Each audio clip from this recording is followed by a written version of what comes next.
नमस्कार, बहुत स्वागत है आपका इंडिया वॉइस में। मैं हूं आपके साथ प्रज्ञा मिश्रा। वक्त हो चला है उत्तर प्रदेश के इस खास बुलेटिन की, तो शुरुआत करते हैं पहली खबर के साथ। खबर लखनऊ से है, जहां मुख्यमंत्री योगी आदित्यनाथ ने आज अपने सरकारी आवास 5 कालिदास मार्ग पर आयोजित जनता दर्शन कार्यक्रम में लोगों की समस्याओं को सुना।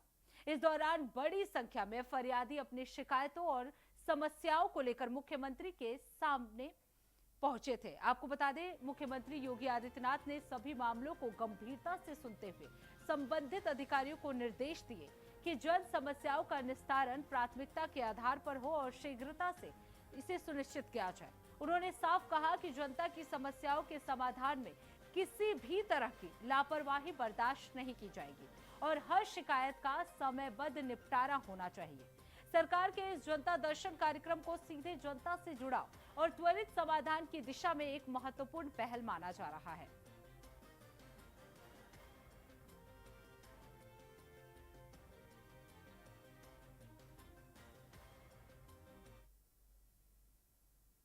अब रुक कर लेते हैं अगली खबर की।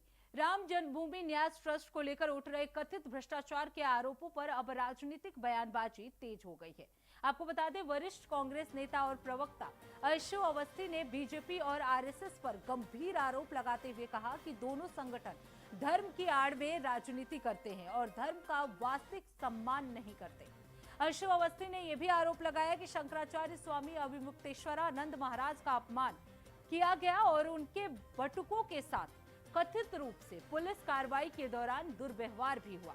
इसके साथ ही उन्होंने राम जन्मभूमि ट्रस्ट से जुड़े पुराने मामलों का जिक्र करते हुए कहा कि कुछ जमीनों की खरीद फरोख्त में भारी मूल्य अंतर रहा और जिन लोगों पर पहले से सवाल उठ रहे हैं वो अभी भी ट्रस्ट से जुड़े हुए हैं। कांग्रेस नेता का कहना है कि जब तक ऐसे मामलों की निष्पक्ष जांच नहीं होगी तब तक भ्रष्टाचार समाप्त होने के दावों पर सवाल बने रहेंगे। इस पूरे मुद्दे पर राजनीतिक घमासान और तेज होने की संभावना है।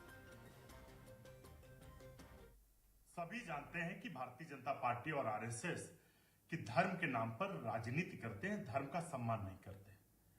इससे पहले भी आप सबको याद होगा कि 2 करोड़ की जमीन बीजेपी के नेता ने ली और 10 मिनट बाद राम भूमि ट्रस्ट को 18 करोड़ की बेच दी। तो ये लोग व्यापारी लोग हैं, व्यापार करते हैं, धर्म की आड़ में छिपकर व्यापार करते हैं। निश्चित तौर से जो राम जन्मभूमि न्यास ट्रस्ट है उसमें भ्रष्टाचार हो रहा है और भ्रष्टाचारियों को संरक्षण है। चंपत राय जो सारी चीजों को देख रहे हैं, समझ रहे हैं और तमाम ऐसे लोग वो उसमें बने हुए हैं। इसका मतलब ये है कि जब पहले भ्रष्टाचार हो रहा था तो अभी भी हो रहा है। अब रुक कर लेते हैं अगली खबर की। उत्तर प्रदेश सरकार में कैबिनेट मंत्री ओम प्रकाश राजभर ने इंडिया गठबंधन की हालिया बैठक को लेकर तीखी प्रतिक्रिया दी। उन्होंने कहा यह केवल दिखावे की राजनीति है और ऐसी बैठकों का जनता पर कोई विशेष प्रभाव नहीं पड़ने वाला है। राजभर ने दावा किया कि वर्ष 2027 के विधानसभा चुनाव में एक बार फिर भारतीय जनता पार्टी के नेतृत्व वाला गठबंधन सरकार बनाएगा। उन्होंने कहा कि विपक्षी दल जनता के बीच अपना प्रभाव खो चुके हैं और उनकी रणनीतियां भी सफल होती हुई नजर नहीं आ रही है। इस दौरान उन्होंने समाजवादी पार्टी के राष्ट्रीय अध्यक्ष अखिलेश यादव पर भी निशाना साधा। अयोध्या के राम मंदिर से जुड़े चढ़ावे और कथित चोरी पर उन्होंने अपनी प्रतिक्रिया देते हुए कहा कि अखिलेश यादव तथ्यहीन बयानबाजी कर रहे हैं। राजभर के इस बयान के बाद अब प्रदेश की राजनीति में एक बार फिर आरोप प्रत्यारोप का दौर तेज हो गया है। देखिए इस पर हमारी ये रिपोर्ट। 24 में जिस तरह से बोले थे अखिलेश यादव ने, मैंने बीजेपी की वोटें की सीटें कम की थी, उस तरह 27 में उसको रोकेंगे। अब काहे की दिक्कत, एक नाई था तो एक बार बनवा रहा था, पूछ रहा नाई से कितना बार है, तो काम छीले थे तो समन्वय गिरे तो गिन 27 तारीख आवत हो, गिन ले का वो पैबे कहाँ जीती हैं, के वोट दे जाए बनारस मांग ले वोट, चल जाए गोरखपुर मंडल में, बनारस में 8 गो सीट है, बनारस में गोरखपुर में 9 गो है, यही में बता के को जीती हैं। चंदौली में 4 गो हो, 1 पे लड़ाई हो, गाजीपुर में 1 सीट पर लड़ाई है, कहाँ जीती हैं।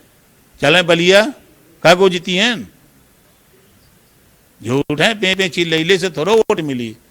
यहाँ गर्मी में, जाड़ा में, बरसात में लोग वोटरन के बीच में जाके सरकार के कारनामे, सरकार क्या कर रही है जनता के लिए, जनता को बता रहे हैं, जनता को जो लाभ मिल रहा है उसको वहां जाकर मिल रहे हैं। ये लंदन घूम रहे हैं, लंदन से सरकार बना रहे हैं। राम मंदिर में चढ़ावा चोरी हुआ। अखिलेश यादव का कहना है जो चंदा चोरी करते थे वो चढ़ावा चोरी हुआ, इस पर सरकार क्या कहेगी? खाता न बही जो अखिलेश जी कहें वह सही। आप बताइए, कभी गए हैं वहां? इनको कैसे मालूम हुआ कि चोरी हो गई? कोई चोर इनके यहाँ के बताया कि हम चोरी कर लिए हैं? ये सब झूठ बोलने वाले लोग हैं। आपकी सरकार में मंत्री हैं संजय निषाद जी, उनका कहना है कि कमलेश बिंद की जो हत्या एनकाउंटर हुआ है उस पर सवाल खड़े किए आप इस तरह।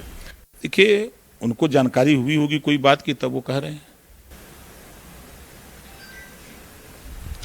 राहुल गांधी ने एक ट्वीट किया है, कहा कि 12 साल जो नरेंद्र मोदी का कार्यकाल रहा है उसमें देश दो तबके में बटा है, एक गरीब और एक अमीर। उसको किस तरह से देखते? 60 साल में कांग्रेस क्या किया? वो मोदी जी के ऊपर उंगली उठाने से पहले अपने गिरीबान में झांक के तो देखें वो क्या किए हैं। ये सब विरोधी का काम है, बेमतलब का बोलेगा। ये थे उत्तर प्रदेश सरकार में कैबिनेट मंत्री ओम प्रकाश राजभर जी। वीडियो के साथ बसंत मिश्रा, इंडिया वॉइस, लखनऊ। अब रुक कर लेते हैं अगली खबर की। उत्तर प्रदेश के शामली जिले में कथित धर्मांतरण का मामला चर्चा का विषय बना हुआ है। आपको बता दें, सदर कोतवाली क्षेत्र के एक व्यापारी ने आरोप लगाया कि उनके पुत्र को प्रेम संबंध और विवाह के नाम पर धर्म परिवर्तन के लिए प्रेरित किया गया। शिकायत मिलने के बाद पुलिस ने मामले को गंभीरता से लेते हुए लोगों के खिलाफ मुकदमा दर्ज कर जांच शुरू कर दी है। आपको बता दें, पुलिस अधिकारियों के अनुसार अब तक इस मामले में 2 आरोपियों को गिरफ्तार किया जा चुका है, जबकि अन्य संदिग्धों की तलाश जारी है।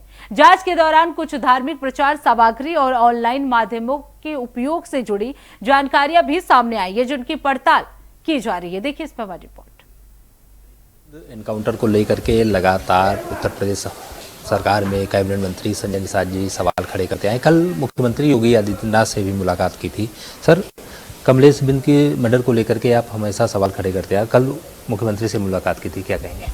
ये तो मैंने पहले बताया था कि मिलेंगे, परिवार की आवाज़ को पहुंचाएंगे। मुख्यमंत्री जी सहृदय सभी लोगों के लिए कार्य करते हैं, तो उन्होंने आश्वस्त किया, विचार करने के लिए कहा।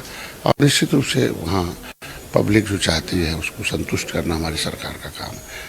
कोई भी आरोप लगाने से भाई उसके लिए जांच हो तभी बताया जा सकता है, और दुर्दांत अपराधियों के लिए कदम उठाया जाना चाहिए। सामान्य अपराधियों को हमें सरेंडर करके उनको सुधरने का अवसर मिलना चाहिए। सर, इंडिया गठबंधन की आज बैठक हो रही है, राहुल गांधी भी पहुंच रहे हैं, अखिलेश यादव भी पहुंच रहे हैं। क्योंकि कुछ पार्टी के लोग, आम आदमी पार्टी का संजय निषाद का बयान आया है कि उनका कहना है कि मेरा इंडिया गठबंधन से कोई मतलब नहीं है। 27 में बीजेपी को रोकने को लेकर के आज बैठक की जा रही है। देखिए, सब दल तो हैं, दिल नहीं है। सभी लोग कांग्रेस की नीतियों के विरोध में आए हैं, तो कांग्रेस की नीतियों के विरोध में सब लोग हैं। वो इसलिए वो या तो इलेक्शन से पहले या इलेक्शन के बीच में या इलेक्शन के बाद अलग हो। वो इतनी बड़ी पार्टी जो है कांग्रेस, वो छोटे दलों को हमेशा ख़त्म कर रही है। धीरे धीरे वो गले लगाती कांग्रेस, उसके बाद उन्हें खत्म, उनके खिलाफ चुनाव लड़के, उनके पहले प्रचार लेके उनके सहारे खड़ी होगी, फिर उनको ख़त्म कर दी। देखो, आई सपा के साथ आई, 100 सीट ली और उनको ख़त्म कर दी। बस इनसे समर्थन लेके केंद्र में सरकार चलाई, इन लोगों को कराया, ख़त्म हो गए। तो इनको बांध के रखा 70 साल से।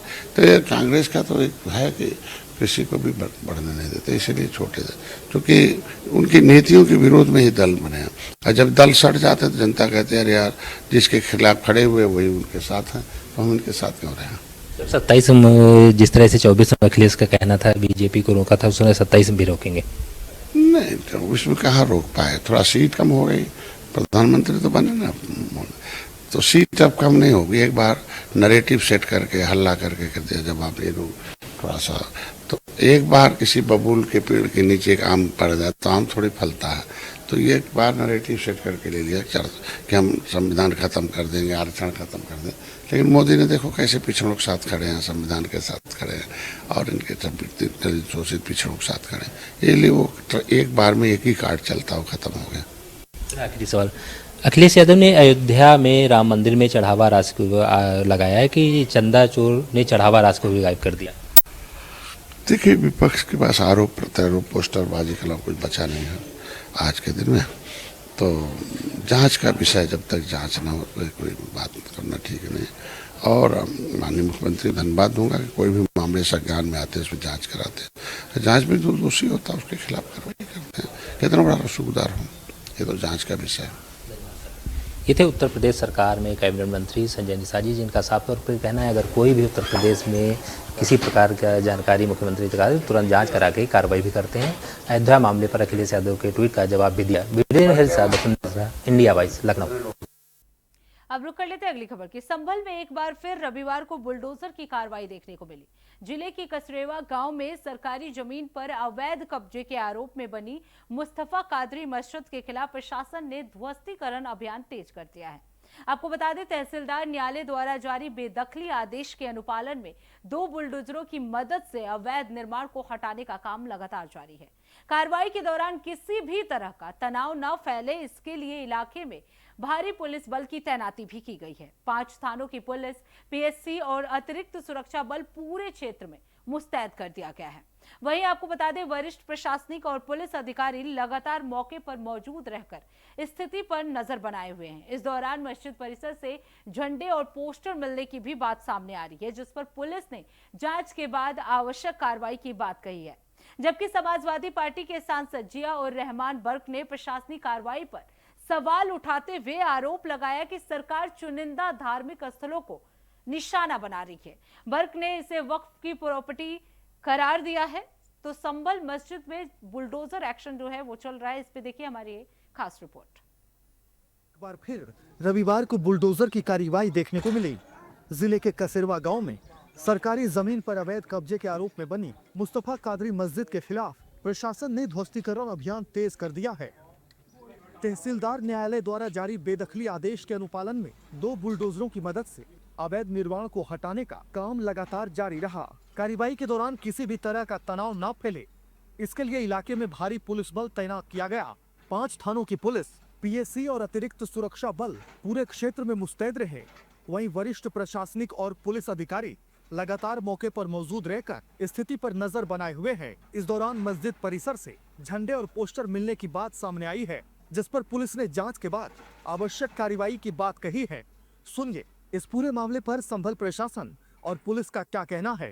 120 वर्ग मीटर पर ये बना हुआ है। इस कब्रिस्तान की लैंड पर लोगों की आबादी भी बसी हुई है, लेकिन आबादी पर कोई कार्रवाई नहीं की गई है। सिर्फ जो धार्मिक स्ट्रक्चर बना है उसी पर कार्रवाई की गई है। मुतवल्ली पर कुछ जुर्माना लगा है और फिर वो मुतवल्ली से वसूला जाएगा। देखिए, नखासा थाना क्षेत्र में कसेरुआ गांव में आज ध्वस्तीकरण की ये जो कार्रवाई की जा रही थी, उसमें जो भवन है उसमें कुछ आपत्तिजनक सामग्री जो है वो पाई गई है, जिसको संज्ञान में लेते हुए स्थानीय नखासा पुलिस के द्वारा सुसंगत धाराओं में 7 से 8 व्यक्तियों के विरुद्ध अपराध पंजीकृत किया गया है और अग्रिम विवेचनात्मक कार्रवाई की जाएगी। इस कार्रवाई को लेकर राजनीतिक बयानबाजी भी शुरू हो गई है। समाजवादी पार्टी के सांसद जिया उर रहमान बर्क ने प्रशासनिक कार्रवाई पर सवाल उठाते हुए आरोप लगाया कि सरकार चुनिंदा धार्मिक स्थलों को निशाना बना रही है। बर्क ने इसे वक्फ की प्रॉपर्टी करार दिया है। ये प्रॉपर्टी वक्फ के अंदर रजिस्टर्ड है।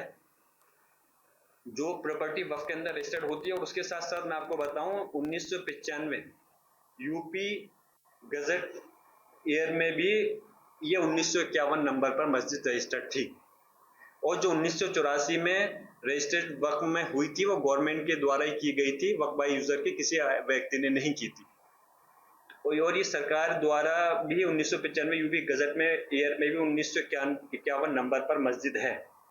और वक्फ एक्ट चाहे पुराना हो या नया हो, उसके अंदर सीधे सीधे तौर पर ये चीज क्लियर है कि जो प्रॉपर्टी वक्फ की होगी उसको कोई अधिकारी अपने आप सुनवाई नहीं करेगा, उसका क्लियर जो करेगा वो वक्फ ट्रिब्यूनल ही करेगा।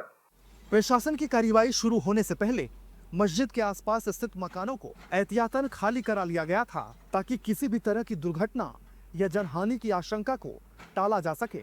पूरे इलाके को सुरक्षा घेरे में लेकर हाई अलर्ट पर रखा गया था और हर गतिविधि पर कड़ी नजर रखी जा रही थी। फिलहाल ध्वस्तीकरण की कार्रवाई जारी है, लेकिन सपा सांसद जिया उर रहमान बर्क के बयान के बाद यह मामला राजनीतिक और कानूनी दोनों स्तरों पर आगे बढ़ता नजर आ रहा है।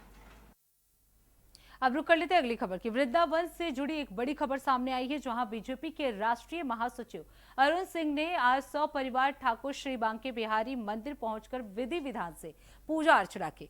उन्होंने देश की सुख समृद्धि और शांति की कामना की। दर्शन के बाद मीडिया से बातचीत में अरुण सिंह ने विपक्ष पर तीखा हमला बोला। उन्होंने समाजवादी पार्टी के अध्यक्ष अखिलेश यादव पर निशाना साधते हुए कहा कि वो तिलक लगाने से बचते हैं क्योंकि उन्हें अपने वोट बैंक को लेकर चिंता रहती है। इसके साथ ही उन्होंने पश्चिम बंगाल के चुनाव परिणामों का जिक्र करते हुए दावा किया कि वहां टीएमसी को करारी हार सामना करना पड़ा और बीजेपी ने बड़ी जीत दर्ज की है। इस दौरान मंदिर परिसर में सुरक्षा के कड़े इंतजाम किए गए थे ताकि कार्यक्रम शांतिपूर्ण ढंग से संपन्न हो सके।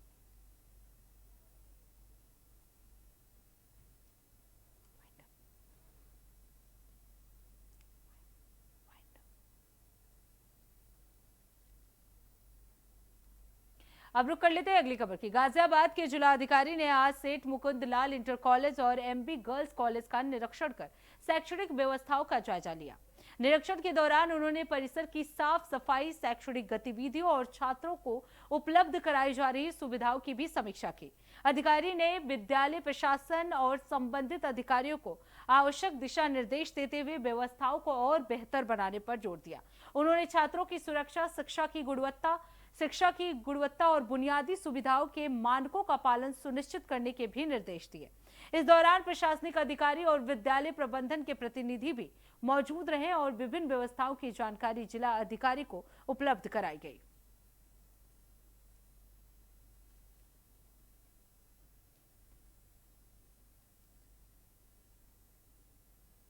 तो उत्तर प्रदेश के इस खास बुलेटिन में बस इतना ही। देश दुनिया की तमाम बड़ी खबरों के लिए देखते रहिए इंडिया वॉइस। तब तक के लिए नमस्कार।